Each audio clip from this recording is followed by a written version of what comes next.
there's like light and dark in the world. Would Yeah. you agree with that? Not really. I believe that there's no like inherently evil or inherently good. I think the world is pretty gray, and that's okay. Right. Yeah.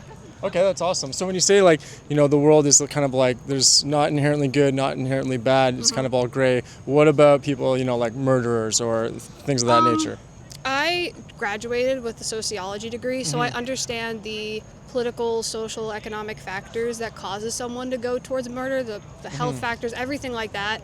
I understand that someone isn't inherently born with evil. No one's inherently born to do evil. They simply just exist in the world, and other socio-economic, political, health factors contribute to turning in a way of deviance. Right, but what would you call that like specific act of deviance? So I understand that yes, people are born into certain situations which cause them to react or act in certain ways, right? But when you actually make the act of, let's say, for example, murder or something along those lines, like, is that gray or is that good or bad? I think it's an inherent bad, not because of any like religious doctrine, or some might say like the Ten Commandments or something like that. I believe that it's inherent bad because it's infringing on someone else's right to exist and infringing on someone to be able to live and exist in the world freely.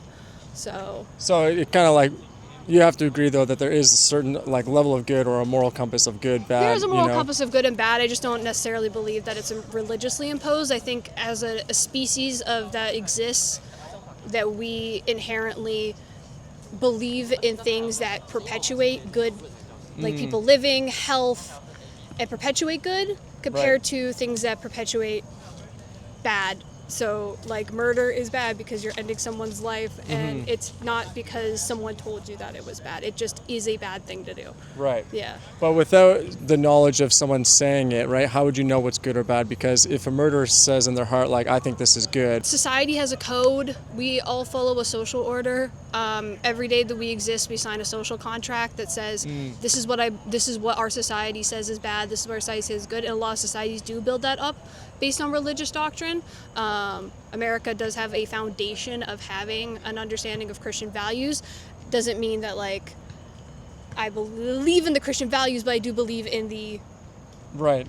I believe in the sense that they exist, and that I agree with at least most of them. Right, that's awesome. Yeah. So the reason why we ask these questions, right, is because like we believe in Jesus, right? So for us as Christians, we believe that Jesus came, he was the Son of God, he died and was actually seen by credible witnesses, over 500, that he rose again. Yeah. So for us, we put our faith in Jesus, and ultimately, like, everyone is born into sin, right? So what you're saying is, there's this gray area. For us, what God says is that there's right and wrong, and every sin separates us from him, right? So that's why he sent his son Jesus to us, because if we sin once, like, you ever told a lie or cheated, right? Like, we all have. And because God is perfect, that separates us from him because of what Adam and Eve did in the garden, right? So for God, he knows that we're born into sin, so that's why he sent Jesus to actually take the sin for us, right? So that's kind of like the gospel of Jesus, right? Because it sounds like you're super intellectual, you know what you're talking about. It's really beautiful.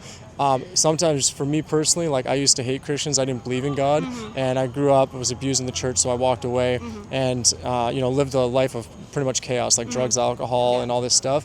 But when I had like a supernatural encounter with Jesus, where I actually felt like his tangible presence, he revealed himself to me, he spoke to me through different people. When I actually gave my life to him, all this stuff that for me personally I was searching for, like the peace, the joy, things like that when I was living in the world, he gave me. So I just like to share that with people, because sometimes it's not so much about like the intellect, it's just like the relationship with Jesus. And when you like seek, you'll find. Yeah, the human mind is beautiful. The human mind is beautiful, and it's I believe people should have the freedom to be able to exist, and if they want to have that relationship with Jesus Christ or God, that's their decision and that's their choice. And I don't personally have that, but I am a believer of the fact that Jesus existed, and I think he did a lot of good things, and that I believe that his doctrine, like what he said, is a good thing. And at least we can probably agree on that. Yeah. So do you believe in like a higher power, or like what do you believe in? No. Okay. Yeah, I grew up fairly. I had family who believed. My pap is a pastor for the Methodist Church. I was baptized Methodist. Okay. But I think that I just have probably studied myself too. I've studied a lot, and kind of got disillusioned, I guess, from it was never pushed on me, Right. and so I decided to just seek knowledge elsewhere. And I totally respect everyone who believes in a religion, and I totally respect people believing in Jesus Christ. And I think religion is very beautiful in a lot of ways. I am a little bit jealous of the community that it provides people, like the inherent community you get from it. Absolutely, yeah. But I just can't. I've hit a point Intellectually, where you're not there. Yeah. So like for me, because I was like honestly very similar, and like I actually didn't believe in God, and then because I started experiencing like supernatural encounters, I believed in like the universe, and I thought like, okay, well, God is universe, and all roads point to God, like all different religions is kind of all the same thing, going to some sort of higher power.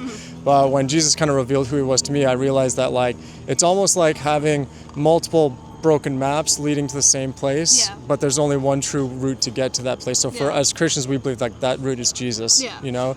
So anyways, Lex, it was really awesome to speak with you. Do you need like prayer for anything? Or No, I am totally okay. I just have to get to a meeting. Okay, well, God bless you. I just want to share Jesus loves you. Have a great day. All right, Lex, thanks for the chat.